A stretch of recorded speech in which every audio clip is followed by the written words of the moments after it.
So last year's Vivo X200 series was really great. It had one of the best smartphone cameras ever, but it had one problem. The software was a little meh. So did Vivo fix it with the X300 series? And which other areas did they improve that might consider you to finally make a switch? Well, after using this for a month, here is your answer. So I have this in what Vivo calls Dune Brown, and yes, it is a very nice name. It wasn't a color that I immediately fell in love with the moment I saw it, but the more I used it, the more I liked it. It also has a gunmetal type of color frame, which I personally would love for it to be a silver color or even follow the same color all the way. But in the hands, that's a different taste. Since the back and the sides are matte, the texture is a lot grippier in the hands, and the curved edges also felt really nice too. No sharp edges or almost sharp edges like the S25 Ultra, where this feels very close to the iPhone 17 Pro Max. While this doesn't have Gorilla Glass that other companies use, it has the Armor Glass instead with a MOSH level 4 as compared to MOSH level 6 on the latest Gorilla Glass. Yes, it is the first time I'm actually hearing the term MOSH too. Now, the entire month of using this phone, as usual, I've been using it without a case with Vivo's built-in screen protector, and I didn't have any issues with this, where it even comes with IP68 and IP69 rating for dust and water protection. And yes, as much as this camera bump or plateau looks like a big blob,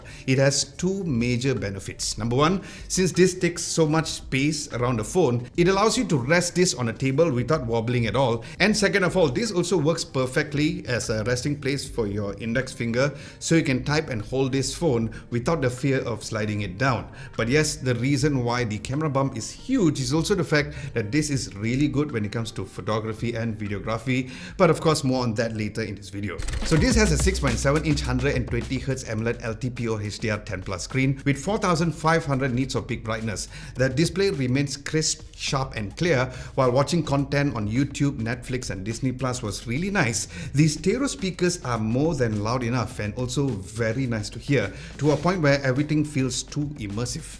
And that sounds like, speakers being so immersive? Well, trust me, because I've been listening to this side to side with other flagships and you will get the difference in this. Now, overall, the screen is very nice and sharp and even under direct sunlight outdoors as well. Now, unlike the S25 Ultra, this phone doesn't have the anti-reflective coating, which might sound like a deal breaker until you see the claimed anti-reflective coating of the iPhone 17 series, which is barely there. Then you realize is that it is something that is nice to have but not a must-have. So yes, the display is surely one of the biggest strengths of the phone, especially when using it daily. But what about the cameras then? Because this literally covers half of the back of the phone. Now, starting with the numbers, this has a 50 megapixel wide, a 50 megapixel ultra wide and a 200 megapixel periscope telephoto lens and a 50 megapixel front camera as well. Now, Vivo went all in with the specs and the results did match that too. Now, starting from the ultra wide lenses, the 15mm lens performed well with great dynamic range and sharp from edge to edge without any distortion at all. But what's truly amazing is that even if you zoom all the way to 100 times, where not only the details of every single shot was amazing,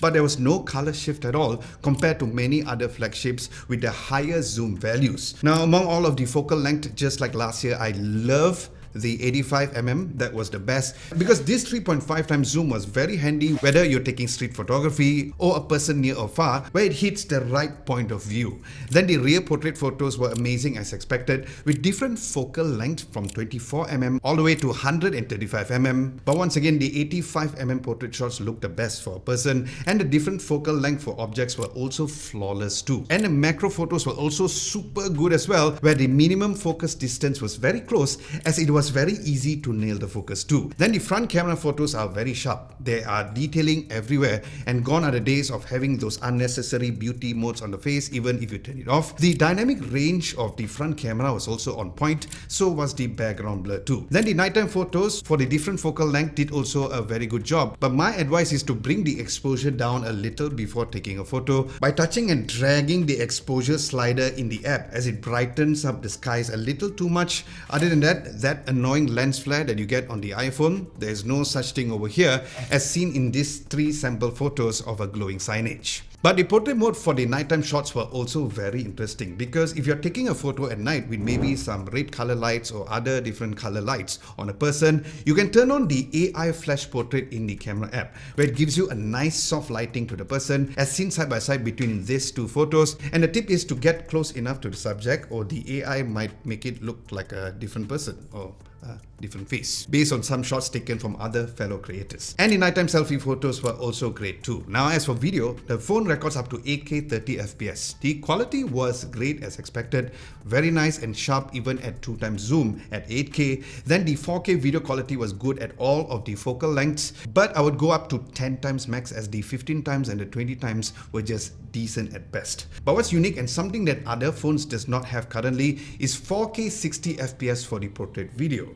And yes, the quality was superb, and while I knew that the stabilization was going to be good for the ultra wide 1x and even the 2x, but to my surprise, the 3.5x and even the 10x was really good. Now just like last year, there's also log recording, and you can record up to 4K 120 FPS in log, but not 8K like the S25 Ultra. But yes, the quality of the log footage here was stunning on the ultra wide, the main, 2x and even the 3.5x zoom. And the front video quality was great, recording up to 4K 60 FPS with great stabilization too. As for nighttime videos, the quality was also great, performing as good as the nighttime photos, but you see some noise in the darker areas for the 10x mode. There's also great stabilization at night from the ultra wide up to 2x, but the front video cameras were not as great as the daytime videos, where I didn't get the white balance well and the quality was not that great either. And then there's this, the telephoto extender. Now this concept is obviously not new, as Xiaomi debuted this during MWC this year, but the problem was that was not available for everybody to purchase because it was just a concept. And this is available for you or anyone to get it, where it currently retails at 999 ringgit in Malaysia, where it converts to about 241 USD. So this comes together with a case and also this particular adapter, where after you insert this, you can also insert the lens just like how you insert for a mirrorless camera. And that is done by aligning the white dots and you're all set. And then go to the camera app and enable telephoto extender, and then select the icon in the camera app, and you'll be able to take amazing shots like this. So after putting this on, the default zoom will be at 200mm, the optical focal length,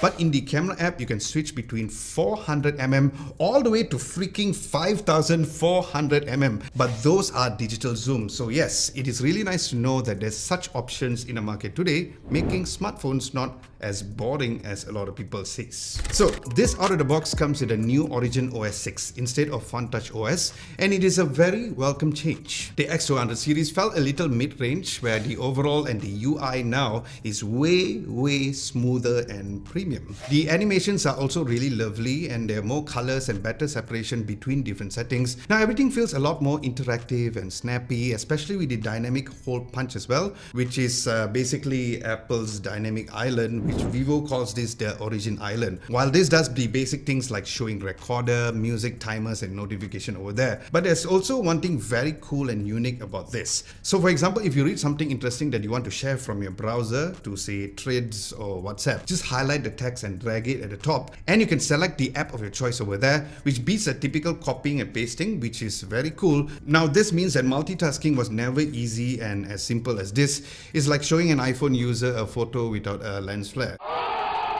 Now speaking of which, a comparison video between the X300 Pro and the iPhone 17 Pro will be coming soon, so do subscribe to the channel if you guys haven't done so. And if you guys are enjoying this video so far, do give this video a nice big thumbs up to tell YouTube that this video was good. So thank you, and thank you very much in advance. So yeah, the Vivo's Origin Island is excellent.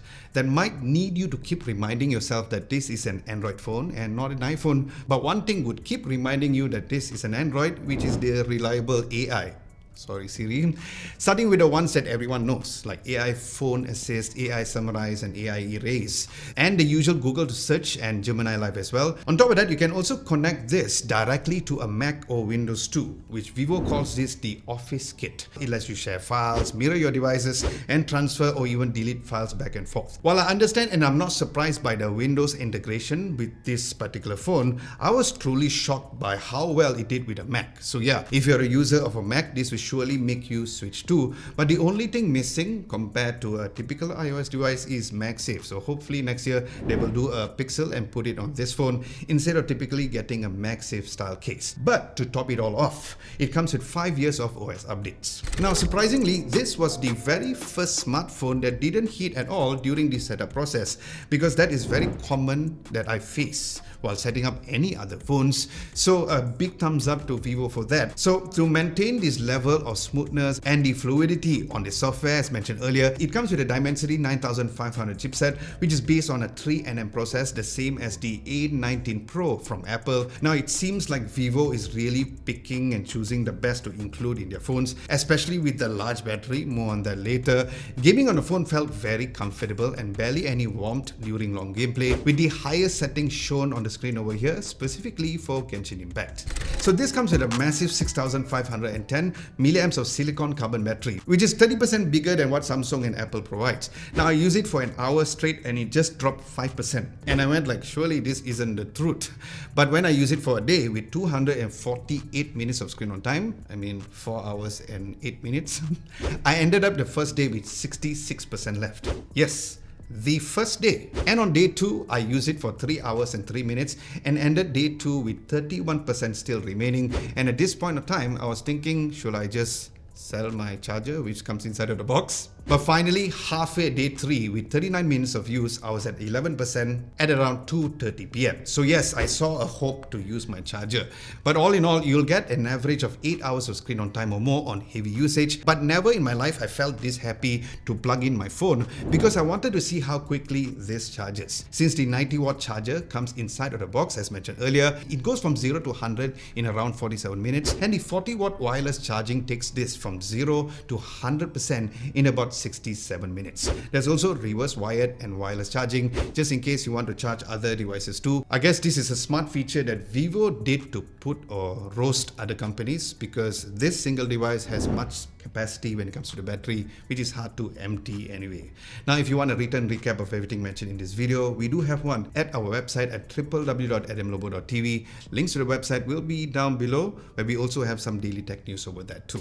So what's the conclusion? Well, I guess Vivo is really trying hard to gain the market share with the type of devices they are making, especially with this phone coming with an amazing price of 4,699 ringgit, which is about 1,138 USD, being the most affordable flagship as of the recording of this video. Not only did their X series last year sell so much, the V and the Y series also are very capable on its own, where this ticks every single box that you could care about: the best display, performance, battery, exceptional cameras, and amazing software that will make you make the switch.